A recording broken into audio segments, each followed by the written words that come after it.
Greetings, Dr. TPS. Oh, What is the one habit or mindset that has shaped your life the most, and how can we develop it in our own lives? you are asking example from my life? Yes, Okay, very difficult because you cannot duplicate somebody's life.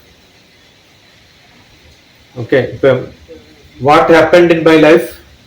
I am sure nobody else will have. What happened in your life? Nobody else will have. The situation in which I am coming will be entirely different from the situation in which you are living today. Correct.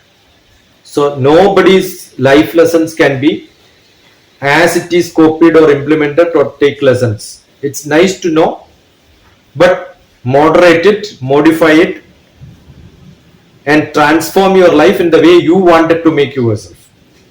But you can take lessons. See, I am from a small village. Probably none of you can imagine. I come from a village where electricity came when I was doing my masters. Telephone came when I was doing my PhD. First time when I touched a switchboard was when I was in 7th grade. That too when I went 40 kilometers away to my brother's place. And the reason for going and staying there for 10 days was I was bitten by a dog. And I killed the dog instantly. I took when I was in 7th class. Okay. how? I smashed it. I took the leg of the dog and then smashed the head on the ground and killed it instantly. Later, somebody told it could be a mad dog. Therefore, you have to go and take injections.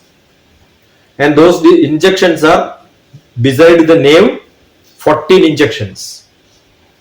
And every day, once injection is taken, it will bulge like a ball. Next day, they cannot take nearby. So 2 round, 3 round it goes, it will be severe pain. For that, we don't have a hospital in my native place. So I was taken to my brother's working place that was in Payyanur. That's why I stayed in Payyanur first time in my life. That's the time probably I am going out of my village first time in my life. Okay, that is where I touched a switch, and also a telephone was, I engaged one of my cousin who used to take me to hospital. I told him, he is now in Australia for last 40 years. That time he was a compounder.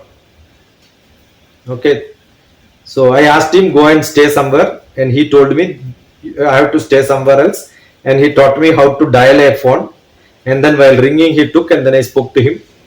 So that was a great first experience. Correct. And I couldn't write my exams, but school is over, so I got a pass. I was in 8th grade. 8th grade, I went to a very meritorious school where I was thrown out being the worst student. That you can listen to that story in my TEDx lecture.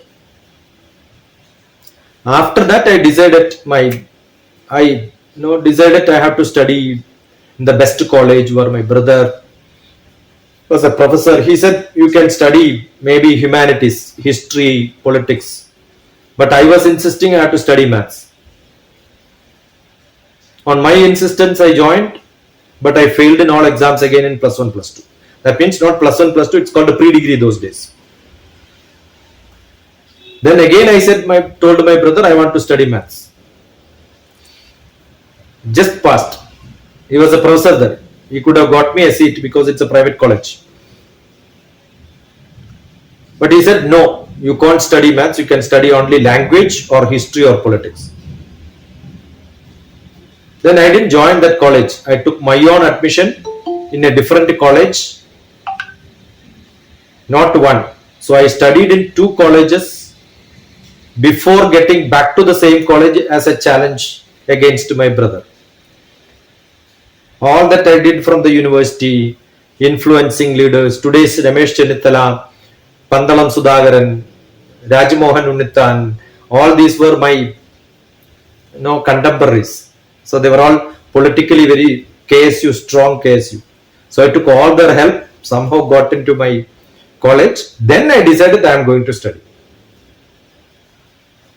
So I have decided what I should do. Probably most of you are at that age, plus 1, plus 2, engineering, correct? Then I did it very good in my maths. So most of my teachers also don't know that I was a bad student, because graduation was separate teachers. But then I started studying very thoroughly. I started studying. And how did I start learning my background knowledge? I started taking classes in same college for my juniors. I was permitted by the principal to take classes. Rarely you will see these days a student is permitted to take class, right? That too a student who was not at all meritorious. But I could convince my principal that I want to change my life, and he was very supportive. So some people helped. That is how I became, and most of my classmates were really good. They all helped me to learn. We used to have a lot of get together where we learn. Kerala is very fortunate place, no?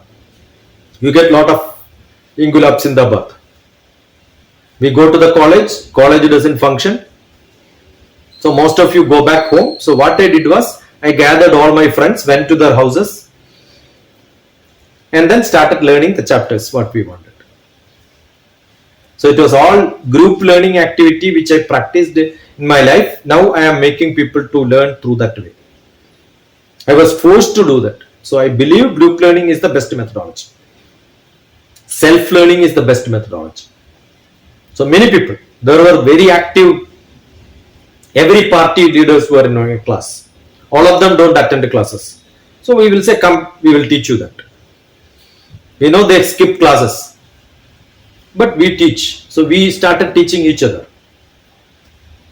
So best method to learn is teach each other.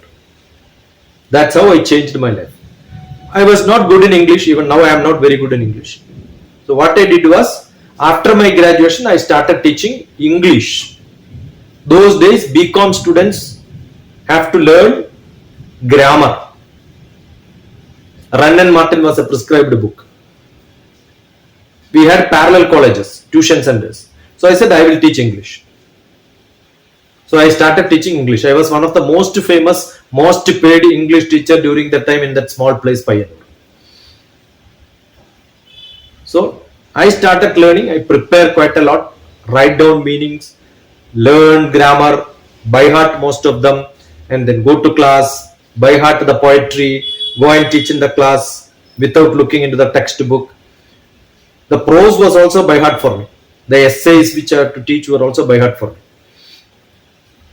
So I started teaching probably at the age of the graduation. Most of you who are here graduates know.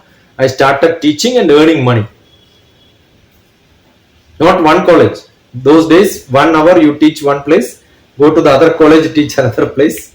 So I used to teach at different colleges because lesson is same. It becomes so simple. Once you prepare, you can do in many colleges. Okay. So best method to learn, what transformed my life is, I understand teaching is the best methodology to learn. Now you had a question in chemistry, but what you should do is prepare well and teach somebody. If there is nobody to learn from you, in my childhood there was nobody to learn from me, so I used to teach the pillars in my house. In my house there are a lot of pillars. Each pillar was my student. Okay. And same pillar I used to learn by heart my Bhagavad Gita also. When I was in Bangalore University, when I was doing my PhD, each pillar I wrote the slokas. So from one pillar to another pillar when I go, I read one sloka and finish learning by heart. So the starting of the sloka will be confusing. So I write starting of the sloka, the rest I by heart. And the next sloka comes, I will be on the next pillar. There were nearly 20 to 25 pillars. So all the time when I go through the veranda, I used to read that and then chant. So there are many methods to learn. Today you don't require because you have got all the gadgets now. That day we didn't have gadgets. So what I am saying is, what facility you have, what is your background, All that doesn't matter. What you should do is determination and then say that I am going to change, and nobody can stop. Okay, that's all what I am saying. Whenever somebody comes to me with a idea of discussing with me, this is what I keep telling. Don't worry about. When somebody says I am 89%, I am 90%, I don't even listen to all of them. My rank is this much, my rank is that. I don't even care. Okay, what are you going to do from today is more important. And if you can study yourself, you are the best student. I used to sit in the worst teacher's class also in college. When I don't have class, I will ask some other teacher. When there is no class, no teachers are there, I will ask somebody else, will you permit me to sit in your class, and go and sit there so that I can learn something.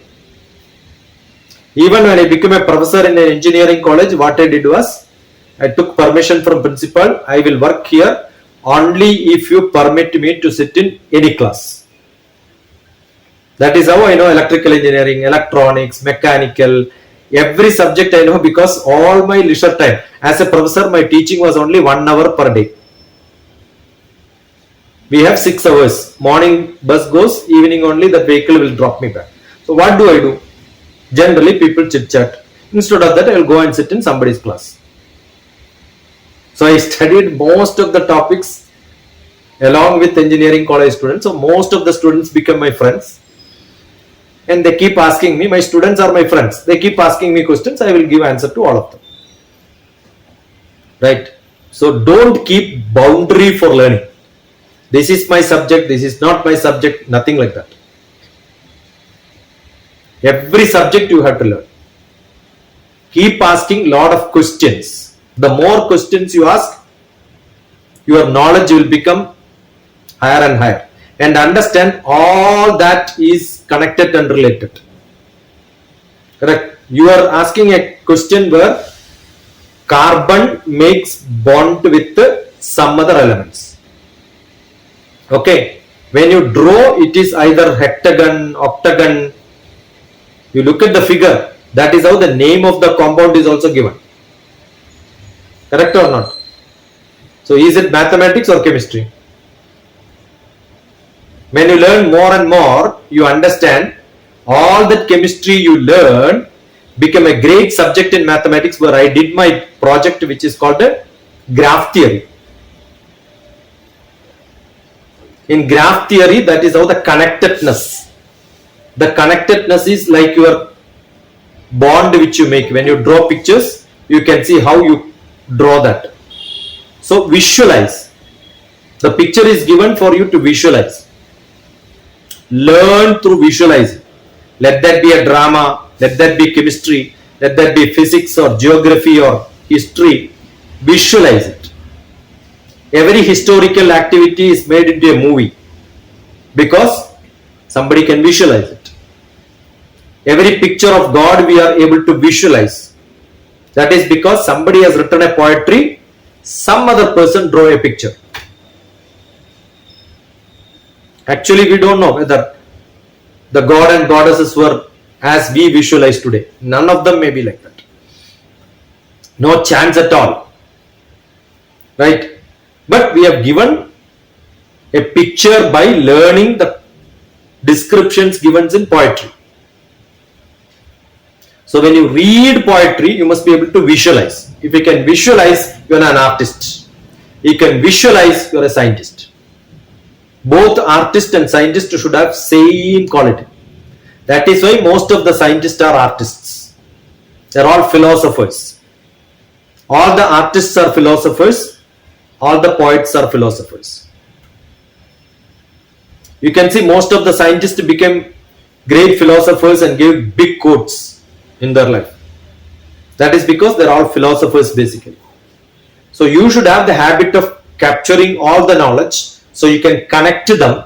Connecting them make you to visualize. That's what is required.